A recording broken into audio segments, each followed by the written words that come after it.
ಈ ವೈಕುಂಠ ಏಕಾದಶಿ ಅಂತಂದರೆ ಏನಪ್ಪ ಅಂತಂದರೆ, ಯಾವ ಭಕ್ತನು ದೇವರನ್ನು ದರ್ಶನ ಮಾಡಿ ಅವನಿಗೆ ವಿಕುಂಠಿತ ಗತಿ ಉಂಟಾಗುತ್ತೋ. ವಿಕುಂಠಿತ ಗತಿ ಅಂದ್ರೇನು ಅಂತಂದರೆ, ಮತ್ತೆ ವಾಪಸ್ಸು ಸಂಸಾರಕ್ಕೆ ಬರದೇ ಇರುವಂತಹ ಗತಿ ಉಂಟಾಗುತ್ತೋ ಅಂತಹ ದಿನ ಪವಿತ್ರವಾದ ದಿನ ಅಂತ ಹೆಸರಿದು.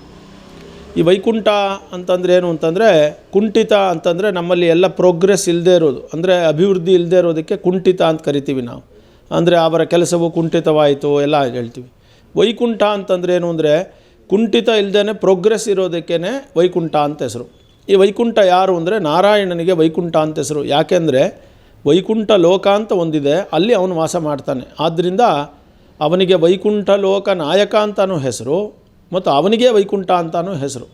ಇಂತಹ ಒಂದು ಪವಿತ್ರವಾದ ವೈಕುಂಠ ಎಲ್ಲಿದೆ ಅಂದರೆ, ಭೂಮಿಯಲ್ಲಿ ಎಲ್ಲಿ ವಿಷ್ಣುವಿನ ಆಲಯ ಇರುತ್ತೋ ಅದು. ಅದರಲ್ಲೂ ಮುಖ್ಯವಾಗಿ ಶ್ರೀರಂಗ, ತಿರುಪತಿ, ಕಾಂಚೀಪುರ, ಮೇಲುಕೋಟೆ ಇವುಗಳು ಅತಿ ಪವಿತ್ರವಾದದ್ದು ಅಂತ ಪರಿಗಣಿಸಲ್ಪಡ್ತದೆ. ಇಂತಹ ಒಂದು ವೈಕುಂಠ ನಾರಾಯಣನ ಅನುಗ್ರಹ ಪಡೆಯೋದಕ್ಕೋಸ್ಕರ ಒಂದು ಏಕಾದಶಿಯನ್ನು ನಾವು ನಿಶ್ಚಯ ಮಾಡಿದ್ದಾರೆ ಶಾಸ್ತ್ರಗಳಲ್ಲಿ. ಅಂತಹ ಒಂದು ಏಕಾದಶಿನೇ ವೈಕುಂಠ ಏಕಾದಶಿ. ಈ ವೈಕುಂಠ ಏಕಾದಶಿ ಅಂದರೆ ಏನು ಅಂತ ಕೇಳಿದೆ, ಮಾರ್ಗಶಿರ ಮಾಸದ ಶುಕ್ಲ ಪಕ್ಷದ ಏಕಾದಶಿ ಅಂದರೆ ಇವತ್ತು.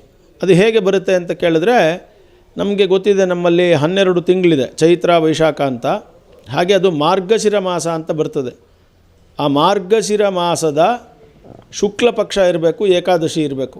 ಪ್ರತಿ ತಿಂಗಳಲ್ಲೂ ಒಂದೊಂದು 2 ಏಕಾದಶಿ ಇರುತ್ತೆ, ಕೃಷ್ಣ ಪಕ್ಷ, ಶುಕ್ಲ ಪಕ್ಷ.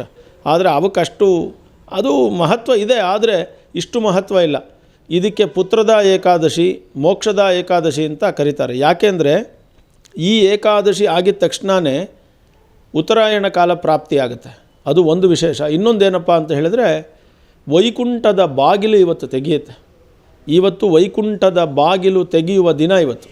ಆದ್ದರಿಂದನೇ ವೈಕುಂಠ ಏಕಾದಶಿ. ಯಾರೆಲ್ಲ ಇವತ್ತು ವಿಷ್ಣುವಿನ ದೇವಸ್ಥಾನದಲ್ಲಿ ಹೋಗಿ ಉತ್ತರ ದಿಕ್ಕಿನಲ್ಲಿರುವಂತಹ ವೈಕುಂಠ ದ್ವಾರದ ಮೂಲಕ ಅವರು ಪ್ರವೇಶ ಮಾಡ್ತಾರೋ, ಅವರಿಗೆ ಅಲ್ಲಿ ಈ ಭೂಮಿಗೆ ಉತ್ತರ ದಿಕ್ಕಿನಲ್ಲಿರುವಂತಹ ವೈಕುಂಠ ಲೋಕದಲ್ಲಿ ಬಾಗಿಲು ತೆಗೆಯುತ್ತೆ ಅನ್ನೋದು ನಮ್ಮ ಪುರಾಣಗಳ ನಂಬಿಕೆ. ಹಾಗಾಗೇ ಇವತ್ತು ಎಲ್ಲ ದೇವಸ್ಥಾನಗಳಲ್ಲೂ ನೀವು ನೋಡ್ಬೋದು, ಉತ್ತರದ ಬಾಗಿಲು ಅಂತ ಮಾಡಿರ್ತಾರೆ. ಯಾಕಂದರೆ ಸೂರ್ಯ ಇವತ್ತಿನಿಂದ ಉತ್ತರದ ಕಡೆಗೆ ವಾಲ್ತಾನೆ, ಅಂದರೆ ಉತ್ತರಾಯಣ ಆರಂಭ ಆಗುತ್ತೆ. ಸೂರ್ಯ ಇದ್ದಿದ್ದ ಜಾಗದಲ್ಲೇ ಇರ್ತಾನೆ, ಭೂಮಿ ತಿರುಗುತ್ತೆ. ಆದರೆ ಭೂಮಿಯ ಚಲನವನೆಯನ್ನು ನಾವೇನು ಹೇಳ್ತೀವಿ, ವಲನವನ್ನು ಉತ್ತರಾಯಣದ ಕಡೆಗೆ ತಿರುಗ್ತದೆ ಅಂತ ಹೇಳ್ತೀವಿ. ಹಾಗಾಗಿ ಇವತ್ತು ಉತ್ತರಾಯಣದ ಆರಂಭ ಕಾಲ, ಅಂದರೆ ದೇವಯಾನದ ಆರಂಭ ಕಾಲ, ಅಂದರೆ ಸ್ವರ್ಗದ ಬಾಗಿಲು ತೆಗೆಯುವ ದಿನ, ಅಂದರೆ ವೈಕುಂಠದ ಬಾಗಿಲು ತೆಗೆಯುವ ದಿನ. ಹಾಗಾಗಿ ಈ ವೈಕುಂಠ ಏಕಾದಶಿಗೆ ಅತ್ಯಂತ ಮಹತ್ವ.